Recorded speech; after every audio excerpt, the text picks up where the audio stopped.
এক বাবা তার সন্তানকে বিয়ে দিবেন, অর্থাৎ তার ছেলেকে বিয়ে দিবেন। তো যথারীতি আত্মীয় স্বজনকে দাওয়াত দিতে হবে। তো বাবা এবং ছেলে বসে তারা আলোচনা করছিল যে কে কাকে দাওয়াত দিবে।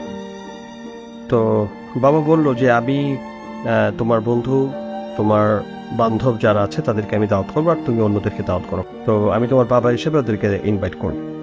তো তখন ছেলের দায়িত্ব নিয়ে চলে গেল, এবং বাবাও তার ছেলের যে বন্ধু বান্ধব আছে তাদের লিস্টগুলো তার ছেলের কাছ থেকে নিয়ে নিল।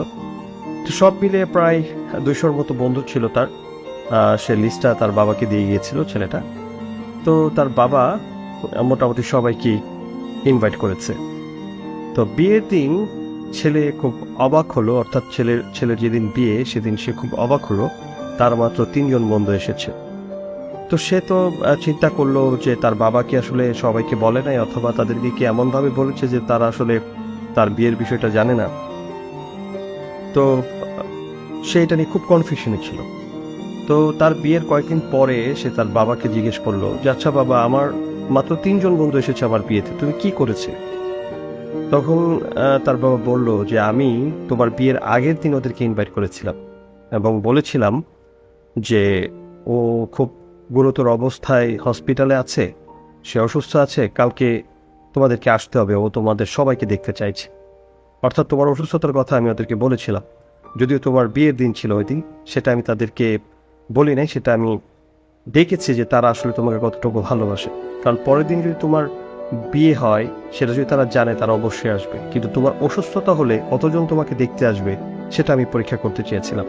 আর মনে রাখবে, তোমার যে 3 জন বন্ধু এসেছিল তারা হচ্ছে তোমার প্রকৃত বন্ধু, কারণ তারা তোমার অসুস্থতার কথা জেনেও তারা তোমাকে দেখতে এসেছিল, কিন্তু এসে তারা সারপ্রাইজ হয়েছে যে তাই সেদিন তোমার বিয়ে ছিল। তো আসলে এই গল্পটা থেকে আমাদের অনেক কিছু শেখার আছে।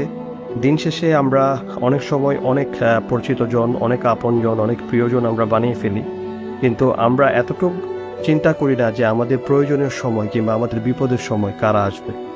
তো ওই ছেলেটার যে 3টা বন্ধু যারা জানেও না যে তারা আসলে বিয়ের দাওয়াতই পাচ্ছে, কিন্তু তার বাবা তাদেরকে বেসিক্যালি বলেছিল যে সে অসুস্থ আছে হসপিটালে এবং তাকে দেখতে আসতে হবে।